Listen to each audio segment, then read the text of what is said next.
Am I the a-hole for telling my sister that she is as bad as our father? I, 28 female, have an older sister, 33 female. Our parents divorced when we were 4 and 9.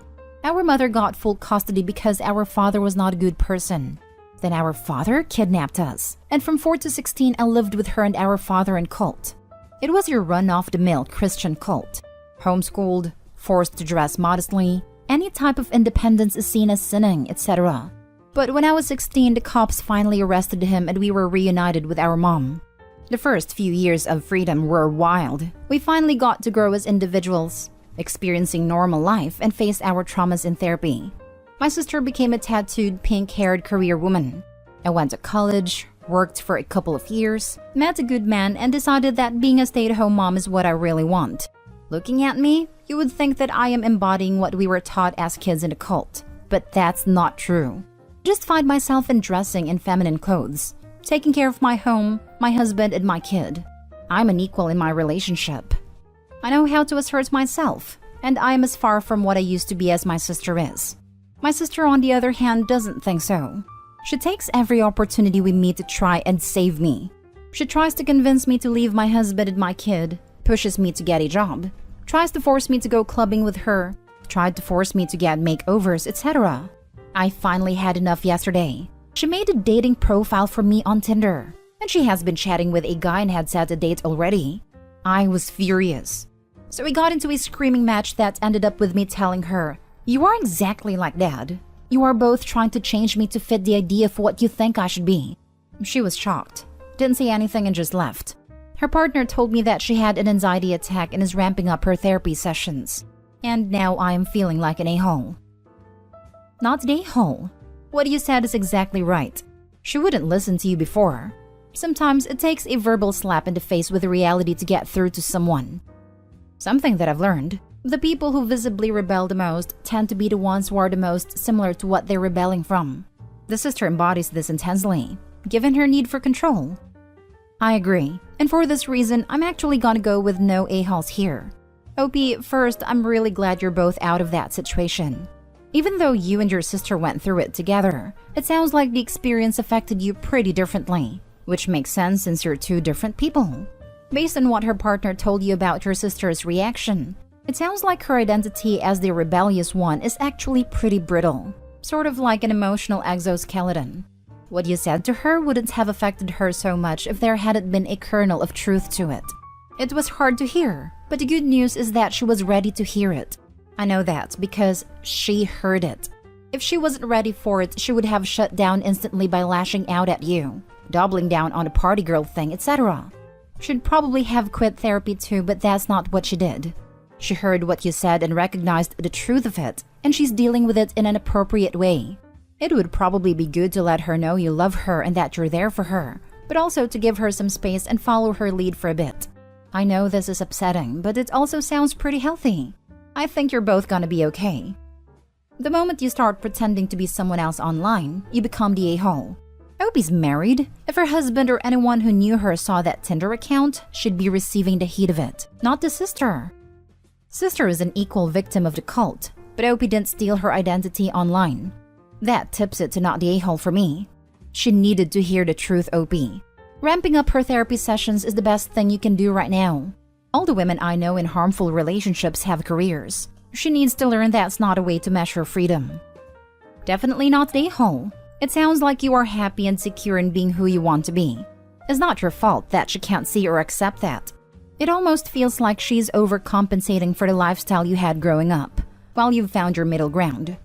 For her to create a Tindr profile for her happily married sister, and even chat up guys as you, is wrong on so many levels, and crosses so many lines that I can't even find a proper word for my disgust. Next story. Am I the a-hole for not treating my stepkids equally? I started dating Daniel 2.5 years ago and we got married last year.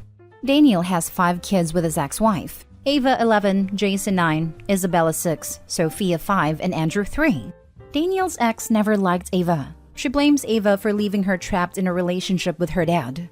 When they got divorced, she said she didn't want anything to do with Ava. She was 8 years old at the time. Ava's mom leaving but having a relationship with her siblings destroyed her. She had to go to the hospital 3 times over the first 4 months. She didn't sleep nor eat and would have panic attacks at school. The weeks Ava's siblings were with her mom were the hardest because it was a constant reminder that her mom loved her siblings and not her. She would barely get out of bed those weeks. So around 2 years ago, I surprised her with a day trip to the beach. I bought her a cute swimsuit. We got ice cream. We went boogie boarding, went out to eat, and went shopping. It was the first time I'd seen her smile in weeks.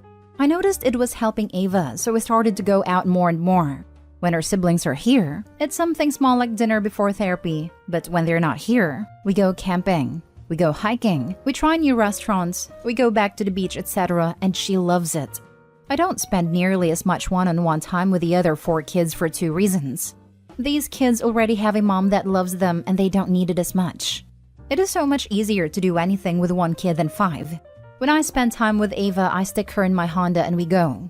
When I have all 5 kids, we take a big passenger van and they fight over everything.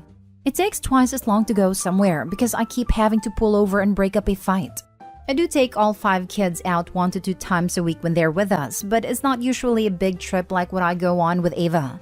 We'll go to the beach 20 minutes away instead of the one almost 2 hours away. We'll go on the walking trail by our house instead of a 4-mile hike. Sometimes we have picnics in the park. The big thing this summer is the amusement park. I'll take all of the kids with their dad or their nanny. We go on some rides together, then one of us will take the older 2 to go on all of the scary rides they want, while the other takes the younger 3 to the kiddie rides that the older 2 are way too big and mature to go near. Then we meet up at a water park. We've done this at least once a week this summer. Recently, my husband asked me to start taking the younger 4 on day trips, like the kind Ava and I go on, because they're starting to get jealous. I said I'll try to plan more fun activities, but my trips with Ava aren't suitable for all 5 kids. He said I should try to treat the kids equally and either not take Ava or take everybody. I said I will, when he takes all 5 kids camping or on a 4-mile hike by himself. He called me a bad stepmom, so I wanted to know if I was the a-hole. Now for the top comments. Not the a-hole. Why doesn't their father do as much for his kids as you do? I think, given the circumstances, you're not doing anything wrong here, aside from the misleading title. Their dad works a lot and travels a lot for work. They are his responsibility and he should make time to be with them. He knows that his ex is emotionally harming Ava and you are supporting Ava, but he is demanding that you stop? He is not being a good father. He said I should try to treat the kids equally and either not take Ava or take everybody. The kids aren't equal. And the other 4 have a mother. Ava only has you. Crazily enough, you got yourself in the position where you're Ava's adoptive mom and stepmom to the others. In fact, even though it make the issues worse, I might suggest you look into legally adopting Ava. That way you have rights to her if you and your husband don't work out. Not the Holopi. Your husband is callous and ridiculous. You need to have a serious talk one-on-one with the others. See if you can nip this complaining in the bud, if he's telling the truth. And this isn't originating with the ex as another way to destroy Ava. Not the a-hole. That poor little girl. You may not have come up with a perfect solution for helping this child, and it may be unfair to her siblings, but you are putting a hurting child first. She's lucky to have you. I agree with not the a-hole, but if anything OP does is unfair, it is caused by the unfair behavior of the biological mother. Trying to help and balancing out an unfair situation should not be called out as unfair. That would be excusing the root problem. Next story. Am I the a-hole for forcing my ex to cancel his business trip so he can watch our son after his girlfriend caused our nanny to quit? I had a nanny, Cora, who worked for both myself and my ex. While my ex paid her, he left most of the decisions about her employment and how she would care for our son to me. Cora asked me if it would be okay if she could bring her niece with her to work while she cares for my son, as her sister was in the hospital. Her niece and my son are both close in age, so I thought it would be nice for him to have a child to play with. And Cora has honestly been a lifesaver for the 2 years she's worked for us. Things were great, until Cora called me to tell me she was quitting. After my ex's girlfriend told her she couldn't bring her niece into his house. Even after Cora had told her I had said it was fine. I tried to convince Cora not to quit, but she said girlfriend spoke to her so rudely that she couldn't continue working for us. When I called my ex, he agreed his girlfriend was in the wrong, but thought this would just mean I would stay home to care for our son and he would take care of us financially again. I told him he needed to cancel his business trip next week because our son is supposed to be with him from Thursday to Sunday. He told me he couldn't just cancel as the trip was important, but I was annoyed, so I told him that was too bad. And it was a good thing he was his own boss then because he had to watch our son on his days and he couldn't do that from the US. Now he's upset with me and his sister told me he broke up with his girlfriend in front of everybody because he was angry after our conversation. Am I the a-hole? Not the a-hole. His childcare was lost due to his girlfriend and he is responsible for finding backup childcare during his parenting time. Most parents have to schedule their business travel when their children aren't with them if they don't have alternative care. So, he needs to parent. He didn't have good boundaries with his girlfriend about her minding her manners with the important childcare provider he employs, and now he has consequences. I hope you can give the nanny a good reference for her next role. She did not deserve mistreatment. Hopefully you find an excellent new nanny shortly as well. I will also add that his girlfriend was probably of the eye candy category, and not someone he really cared about. Plus, how entitled can the guy be? The nanny quit. So my ex will quit her job and take care of the kid? My friend broke up with her narcissist ex, and every single inconvenience he experiences in his life is her problem to fix. He got a flat tire while transporting their infant and toddler. He called her to leave work to pick the kids up because he needed to go to the tire shop. Never mind normal custody handoff would be the following morning. He needed her to take over parenting because he couldn't plan a better time to get his tire fixed. That did not interfere with bedtime. Her work doesn't matter to him. Her family issues don't matter to him. Since their toddler was born, she lost 2 close family members in tragic, unexpected, and untimely circumstances. And both times, she was in crisis. He returned the kids early or skipped parenting time, when you know damn well she needed a minute to grieve without babies. These people feel like we're all here to make their lives easier, not that they have responsibility for contributing to their relationships. His girlfriend created a problem, and he expected you to give up your life because he doesn't want to be inconvenienced by his girlfriend's actions? My question is, why won't Cora come back if the girlfriend is no longer in the picture? Is there more to Cora leaving? Because when you have worked for a family for years in an intimate situation like Inanny does, you do have a breaking point.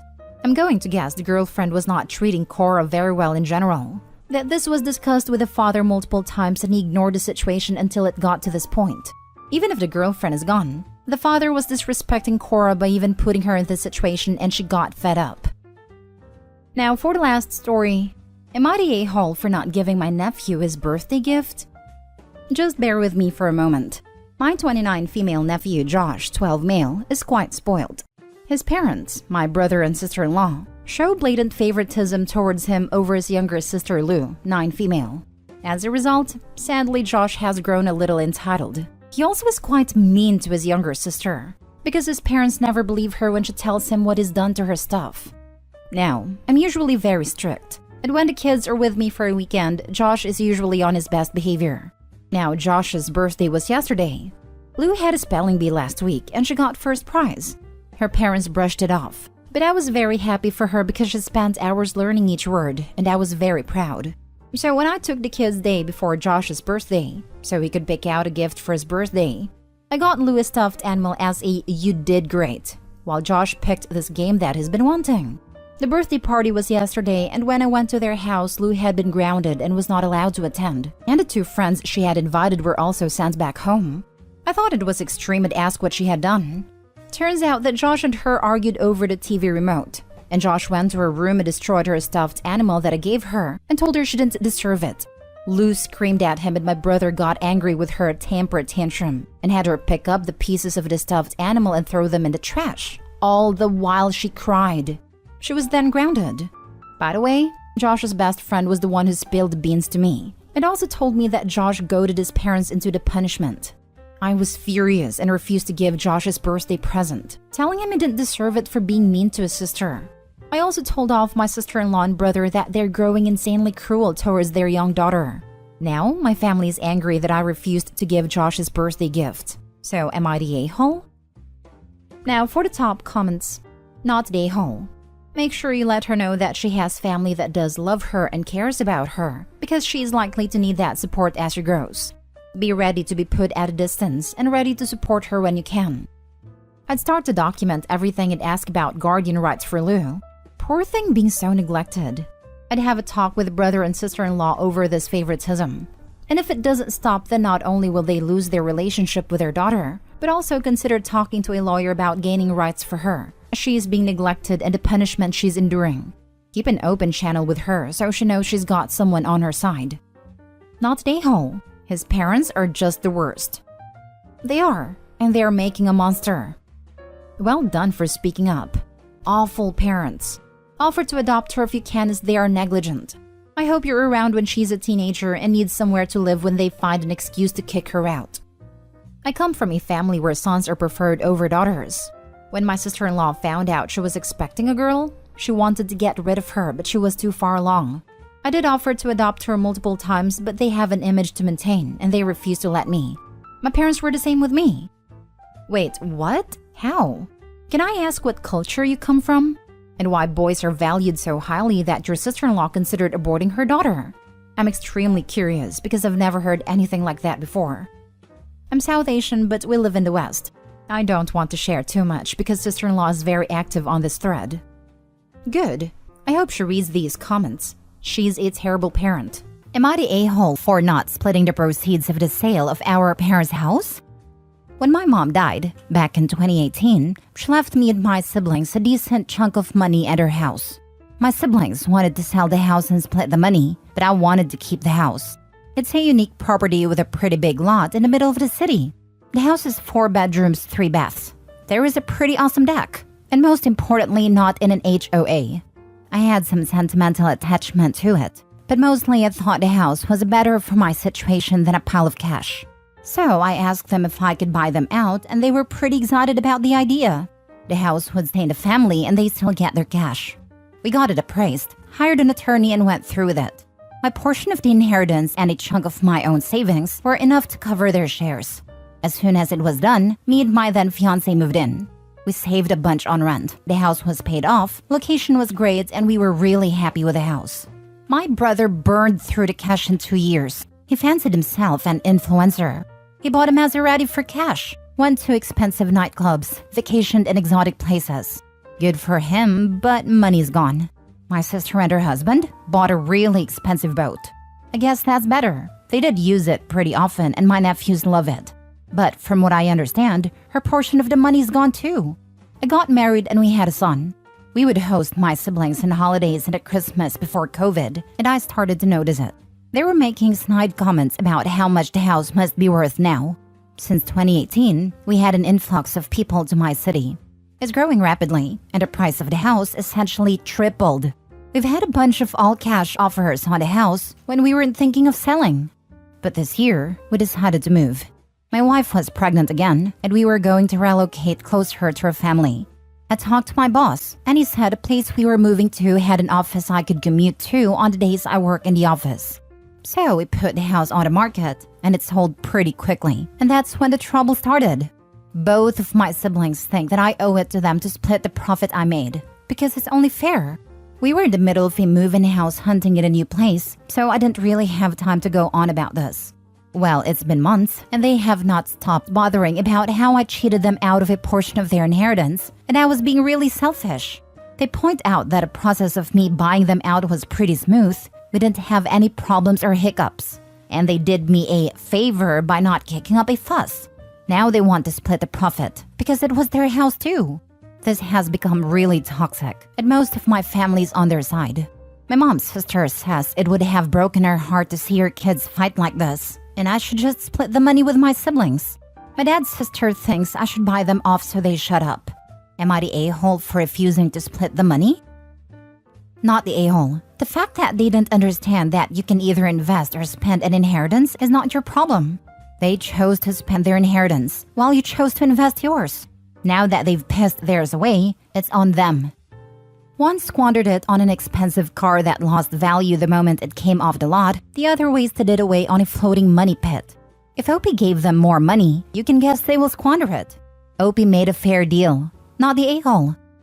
With those types of investments, they'd still be broke, even if they had all sold the house to begin with. Not the a-hole. It's not your fault that the house is worth more now than when you bought out your siblings. I'd point out that all three of you invested your inheritance in different ways, and yours is the only one that paid off financially. Personally, I'd be drawing up a list of all the costs maintaining the house, taxes, etc., including renovations or new appliances/furniture being left, and tell the siblings that if they are willing to pay for 1/3 each of that, then they can have a split of the profit. However, only after what you would have gotten selling the house in 2018 was taken off. If they want the profit from the house, then they can split the cost of getting/keeping the house in good shape the past 5 years so that it would be worth the amount. It's not even worth entertaining that idea. It'll make them feel like they are justified in wanting something from the house.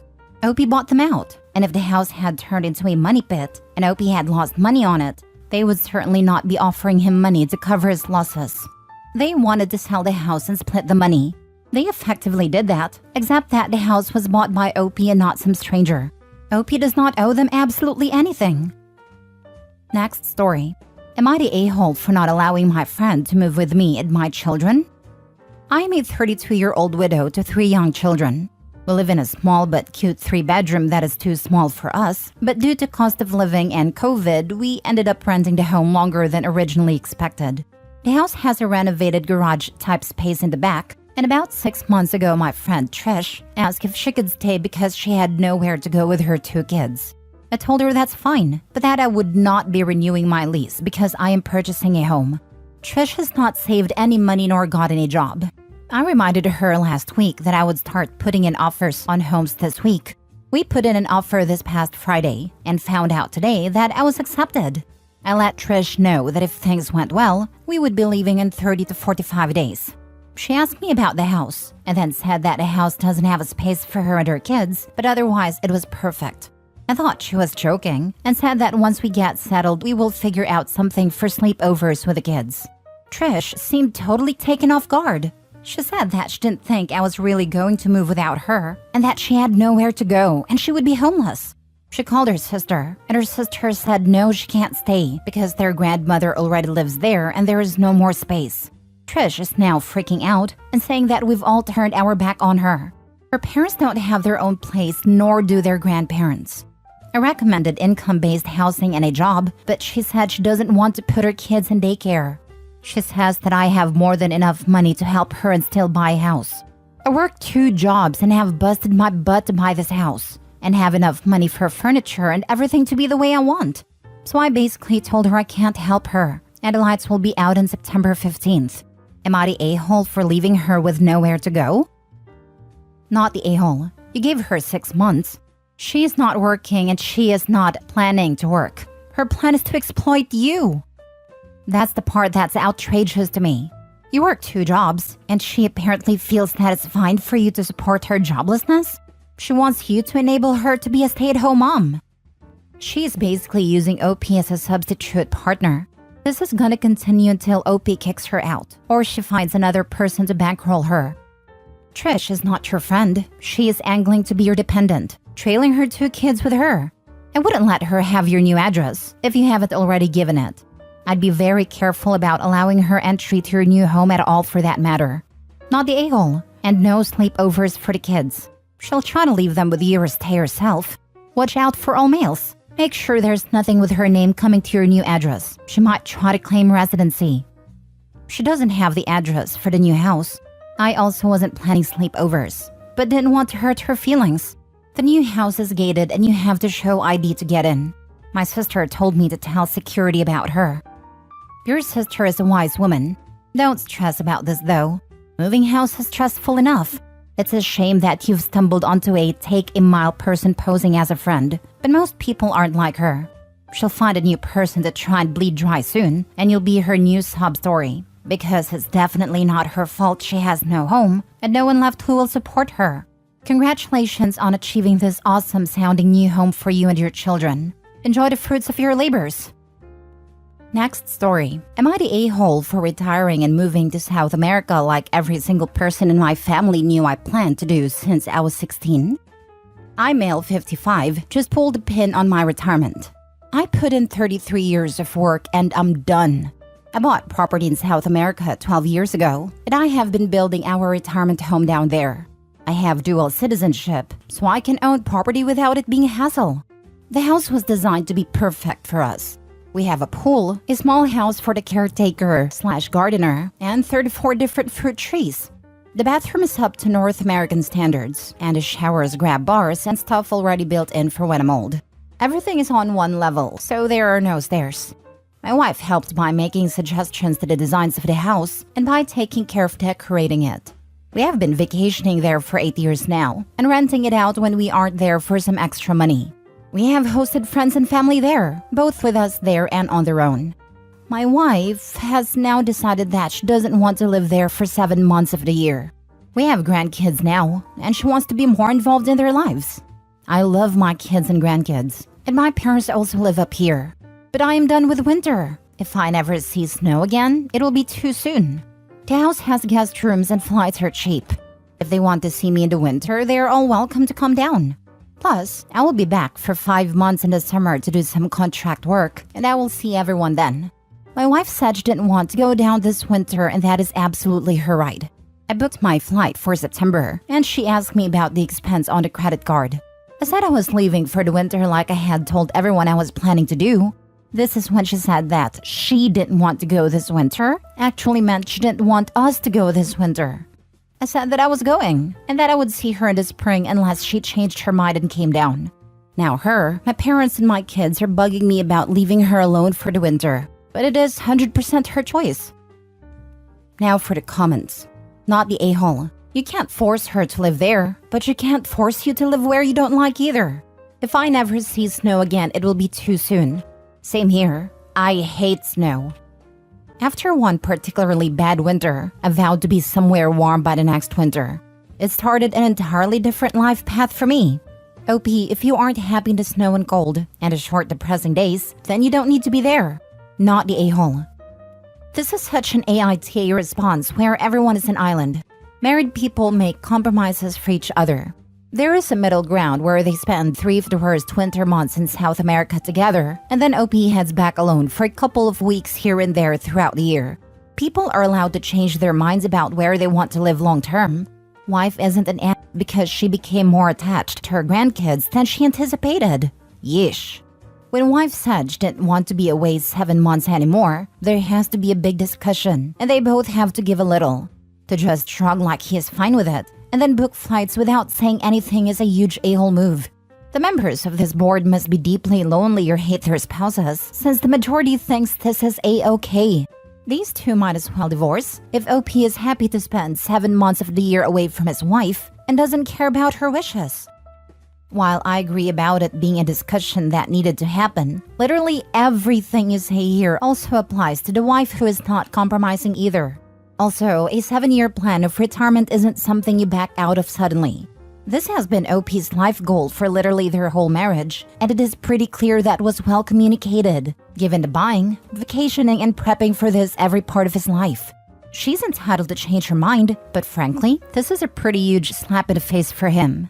It's sort of akin to someone working toward getting into law school with their partner's support, and when they're finally accepted, the partner saying they actually didn't want to relocate now. Sure, fine, but that's relationship-breaking preference.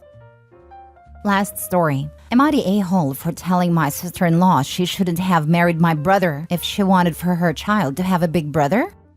Sister-in-law and my brother got married 3 years ago and now have a 2-month-old daughter together.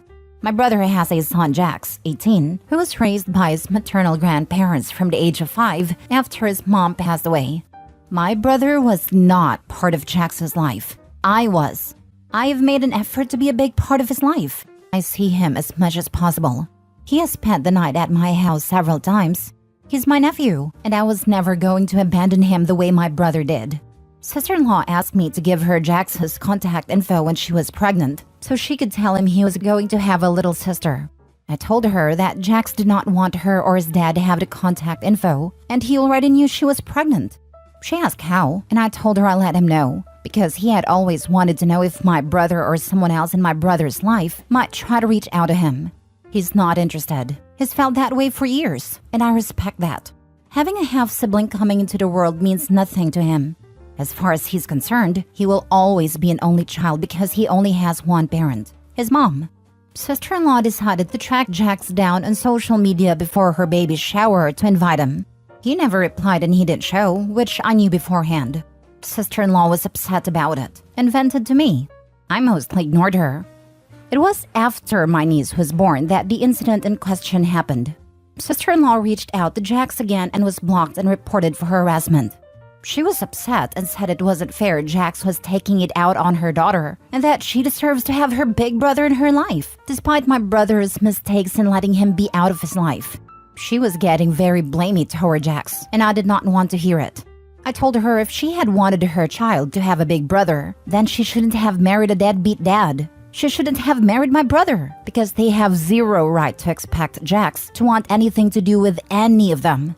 Sister-in-law countered that Jax wanted me in his life, and I told her I was there from day one and never let my brother's actions take me out of his life. I showed up when my brother didn't, and I stayed friendly with his grandparents and he saw that. I told her that she didn't get to demand anything from him when she knowingly married my brother.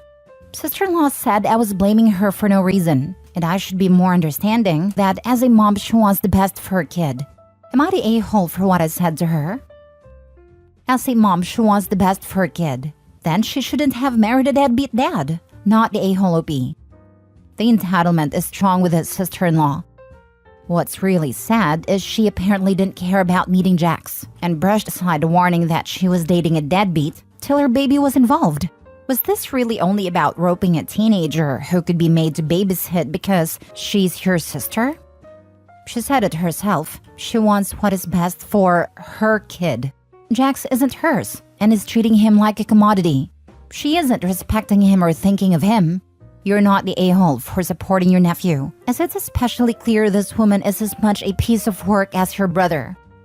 Not the a-hole. Your sister-in-law clearly doesn't care about Jax for his feelings. How does she think it would make him feel to see his dad, who abandoned him, acting like a dad to their daughter? She wants her daughter to know her big brother? Too bad. Her husband burned that bridge, and she clearly doesn't actually care enough to repair it. She wants to contact Jax for her own selfish reasons, not actually for family. Good job supporting your nephew and showing him that he's loved and wasn't completely forgotten and abandoned by his father's family. Keep defending and supporting him. He clearly needs you.